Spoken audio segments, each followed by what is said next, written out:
Hi everyone, my name is Max, and today I'm going to be reviewing the 32 panel Tossaballs from FlyingClipper.com. The guys at FlyingClipper have been making quality foot bags and juggling balls for quite some time now, and they decided to take one of their most popular foot bag designs, 32 panels, and transfer it over to a juggling prop. These work really, really well. I fell in love with them the moment I started using them, and I think you will too, so let's get into it. The technical data here. These are 2.75 inches in diameter and weigh in at 125 grams, so fairly standard size and weight. It's a good thing for beanbag users. The first thing you're going to notice when you take these out of the bag is the design. 32 panels isn't very common for a juggling prop.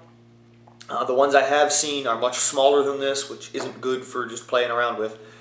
So I like the design, I like the 32 panels, and the feeling of the fabric, the ultra suede, is nice and soft, but you still have enough texture for it to have good grip in your hand and that kind of thing. Next thing you're going to notice is the way they're filled. They are very underfilled. I love it. I love a nice broken in underfilled beanbag. I think it's one of the best feeling props there is. The filler here is incredibly unique, almost as unique as the design. Actually, probably more so.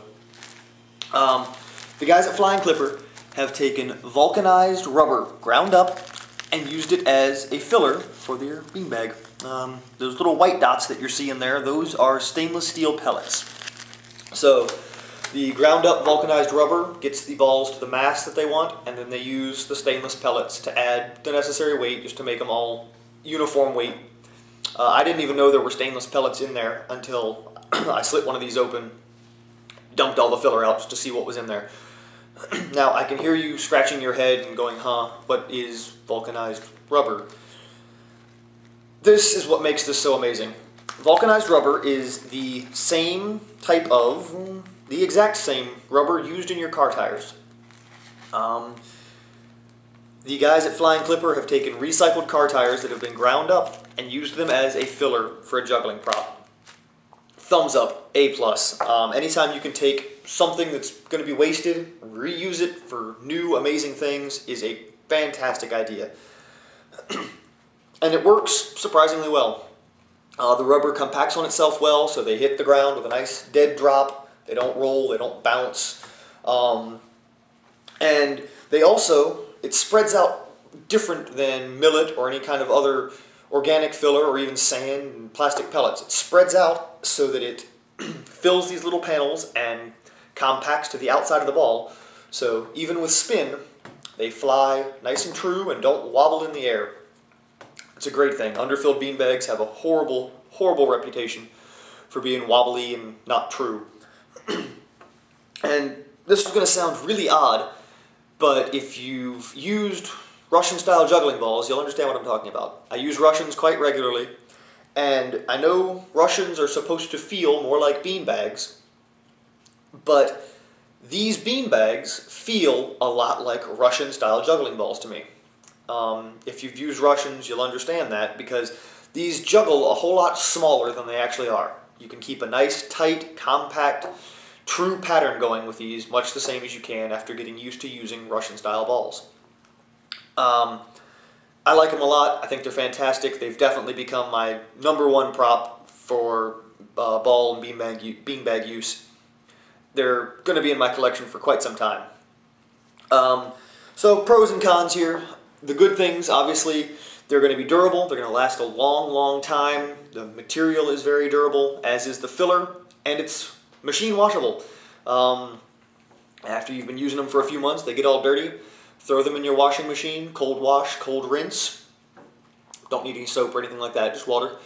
Let them wash, let them finish. Don't put them in the dryer, it'll make bad things happen. But just let them air dry overnight and they'll be good as new.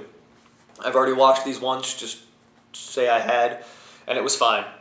The rubber doesn't melt, nothing like that. I actually took a teaspoon of it and left it in my car on a 97-degree day, and left it in there for about 12 hours, came back, and it was hot in the car. I opened the door, and it was probably 130, 120 degrees in there. The filler stayed nice and powdery and fluffy. That means that if you happen to leave these in your car one day, They're not gonna melt and become gelatinous juggle blobs. I like the design. I like the color scheme, rather. These are available in 3 color schemes, black and white, red and white, and blue and white. I like the black and white. It's simple, but it still looks good. Little kids compare them to soccer balls all the time. And again, one of the biggest pros to these is the fact that the filler is recycled. I love recycling. I love helping the environment, and the fact that I can get fantastic juggling props and have recycled is a good thing. I tried my best to come up with a couple of cons, just because there's always bad things to stuff. The only one I could really come up with that makes any sense is, for you sport juggling elitists out there, these are not available as of now in a solid color option, which means if you're somebody that likes just plain white beanbags, you're not going to get that with these. Hopefully one day, fingers crossed, they will add extra colors. Maybe if we buy a bunch of these and they see that they're doing well, they'll add new color schemes and that kind of stuff. Other than that, I think maybe years down the road from now, little bits of the rubber will have snuck out of the gaps in the stitching, slowly but surely. And maybe 2 years, 3 years down the road, you'll notice the feel has changed a little bit, or the weight might have changed a little bit. I don't see that happening anytime soon. The rubber compacts on itself nice, and I think it's actually going to clog up the gaps in the stitching rather than sneak out of it. So I love these. I think you will too. They're fantastic props. They look good in the air. They feel good in your hands. And they're just great. They compact nice. I can hold 5 of these in one hand, and I have wimpy hands. They fit in my pocket. I can fit all 5 of these in my jean pocket and not look like I'm smuggling oranges. I like that. I love carrying props with me whenever I go somewhere. So head over to FlyingClipper.com, check out their selection of stuff. There's tons of juggling options and foot bag options. I'm sure you can find something that'll suit your needs. My recommendation, the 32 panel Tossaballs.